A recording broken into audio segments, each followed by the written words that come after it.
께서 7박 11일간 미국 샌프란시스코와 남미 3개국 순방에 나섭니다.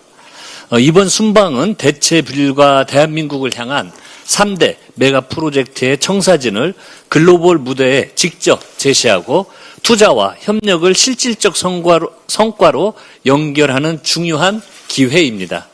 첫 방문지인 샌프란시스코에서 이재명 대통령께서는 샘 알트만, 젠슨 황 등 글로벌 AI 산업을 이끄는 핵심 기업인들과 잇따라 면담을 가질 예정입니다. 국내 기업과 글로벌 빅테크, 스타트업과 투자자가 한자리에 모이는 샌프란시스코 AI 서밋 행사에서는 대한민국의 AI 비전과 글로벌 협력 의지를 세계에 알릴 예정입니다. 이어지는 남미 3개국 방문에서는 남미 공동시장인 메르코수르를 주도할 브라질, 아르헨티나와 한 메르코수르 무역 협상 재개를 논의하고 칠레와는 22년 만에 FTA 현대화 협의에 나섭니다. 방산과 인프라부터 핵심 광물과 에너지, 식량 공급망에 이르기까지 협력의 지평을 넓히고 우리 기업의 새로운 시장의 문을 여는 계기가 될 것입니다. 민주당은 이번 순방의 성과가 투자와 일자리, 지역 성장으로 이어지고 3대 메가 프로젝트가 대한민국 대도약의 확실한 동력이 될 수 있도록 입법과 예산으로 빈틈없이 뒷받침하겠습니다. 이재명 대통령께서 직접 주재한 부동산 정책 국민 대토론회가 성료되었습니다. 유튜버, 부동산 맘카페, 운영진, 공인중개사, 전문가와 일반 국민이 한자리에 모여 부동산 정책 전반에 대한 목소리를 허심탄회하게 나누는 모습은 그 자체로 새롭고 인상적이었습니다. 찬반이 엇갈리는 쟁점도 가감없이 논의된 경청과 수기의 장이었고 새로운 정치의 발견이었습니다. 그런데 국민의힘은 토론회가 열리기도 전부터 묻지마 비판을 쏟아내더니 토론회가 끝나자마자 답정너 여론몰이쇼라고 깎아내리기 급급했습니다. 정부 대통령이 무엇을 하든 실패로 규정하고 비난할 말부터 찾는 국민의힘이야말로 답을 정해놓고 비판만 반복하는 답정너 정당 아닙니까? 오늘 국민의힘이 열겠다는 부동산 토론회도 정부 정책을 흠집내기 위한 비난의 장으로 만드는 것은 아닌지 우려스러울 뿐입니다. 더욱이 국민의힘은 시장직 상실형을 선고받은 오세훈 서울시장과 부동산 정책 협의회까지 추진하겠다고 합니다. 천만 서울 시민의 신뢰를 저버린 오세훈 시장과 국민 주거 안정을 논하겠다는 발상은 납득하기 어렵습니다.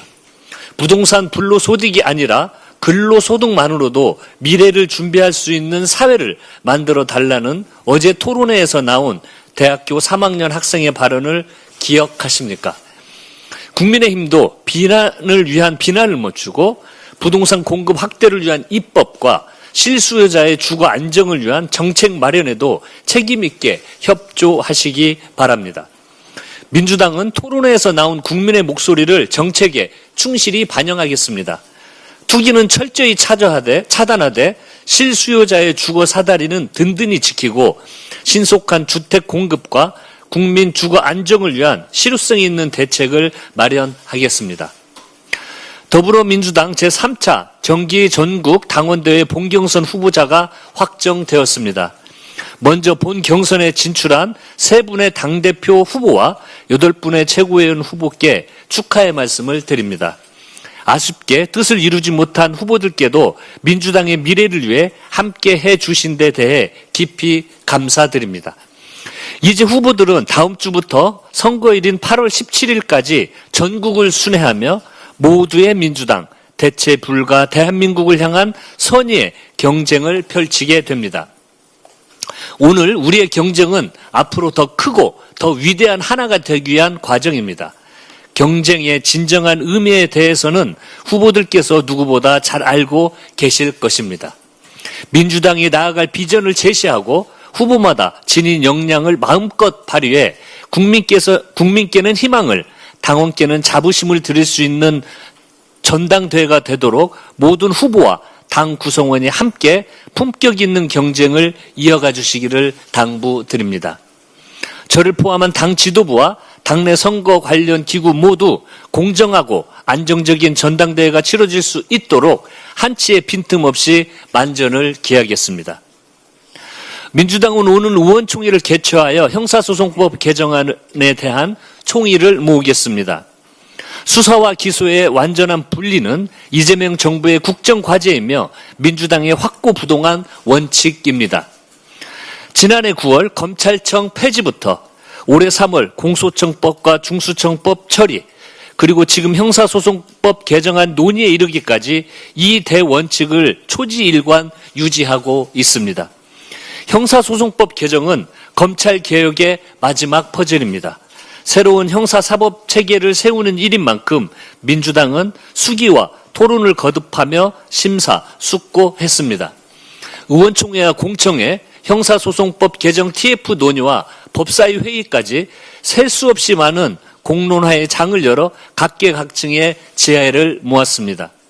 이제 비로소 논의가 성숙했고 결실을 도출할 때입니다. 공소청과 중수청 출범도 불과 2달여 앞으로 다가왔습니다.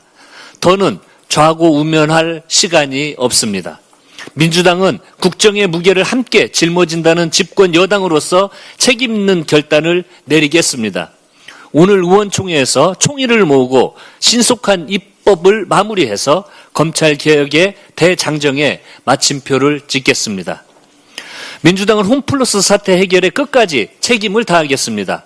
홈플러스의 회생은 단순한 한 기업의 존폐 문제가 아닙니다. 1만 3천여 명의 노동자와 그 가족의 생계가 달려있고 나아가서는 대한민국 유통산업의 공급망과 지역경제, 중소기업과 소상공인의 존망이 걸린 문제입니다. 다행히도 MBK와 메리츠가 긴급 운영 자금을 투입하면서 회생의 불씨가 살아났습니다. 이제 대주주와 채권단, 정부와 국회까지 모두 합심하여 사태 해결에 노력해야 할 때입니다.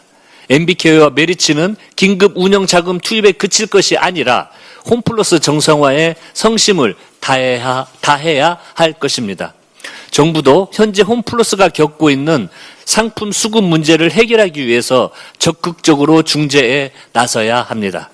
진열대를 경쟁력 있는 상품으로 채워서 홈플러스가 영업 정상화를 이룰 수 있도록 민주당 또한 주어진 역할을 다하겠습니다. 국민과 함께 홈플러스 살리기에 적극 동참하겠습니다. 감사합니다.